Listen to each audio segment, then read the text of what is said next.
સુરત ગ્રામ્ય પોલીસ દ્વારા 13 તુષ્કર પણ થીમ હેઠળ વિશેષ કાર્યક્રમ યોજી ગુમ થયેલા અને ચોરી થયેલા કુલ 222 મોબાઈલ ફોન મૂળ માલિકોને પરત કરવામાં આવ્યા. કામરેજના વાવ ગામે સ્થિત શ્રી વશિષ્ઠ વિદ્યાલય ખાતે યોજાયેલ કાર્યક્રમમાં સુરત રેન્જ આઈજીપી પ્રેમવીરસિંહ અધ્યક્ષસ્થાને રહ્યા, જ્યારે સુરત ગ્રામ્ય પોલીસ અધિક્ષક રાજેશ ઘડિયા સહિતના અધિકારીઓ ઉપસ્થિત રહ્યા. ગુજરાત પોલીસની આ પહેલનો હેતુ નાગરિકોને તેમની ગુમ થયેલી મિલકત પરત અપાવી પોલીસ પ્રત્યે વિશ્વાસ મજબૂત કરવાનો છે. જિલ્લાના 16 પોલીસ સ્ટેશન વિસ્તારમાંથી કુલ 222 મોબાઈલ ફોન શોધી કાઢવામાં આવ્યા.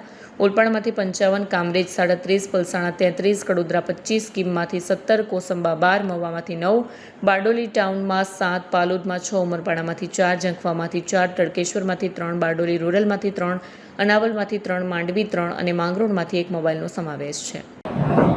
આજરોજ સુરત ગ્રામ્ય જિલ્લા પોલીસ દ્વારા 13 તુજકો કાર્યક્રમ અર્પણ કાર્યક્રમનું આયોજન કરવામાં આવેલું. આમાં 222 મોબાઈલ, જેની કુલ કિંમત 42 લાખ રૂપિયાથી પણ વધુ થાય છે, તે તમામ 222 મોબાઈલ જે તે સંબંધિત માલિકો જેના મોબાઈલ ખોવાઈ ગયા હતા કે ચોરાઈ ગયા હતા તેને પરત આપવામાં આવેલ છે. આ કામગીરી કરવામાં સુરત ગ્રામ્ય જિલ્લા પોલીસના પોલીસ અધિક્ષક શ્રી રાજેશ ગઢિયાજી અને એમની એલસીબી ઓર પોલીસ સ્ટેશનોની ટીમોએ ખૂબ મહેનત કરી છે. આ જે ખોવાયેલા અને ચોરાયેલા મોબાઈલો ગુજરાત અને ગુજરાત બહારના અન્ય જિલ્લાઓમાંથી પોલીસ દ્વારા રિકવર કરવામાં આવેલ છે.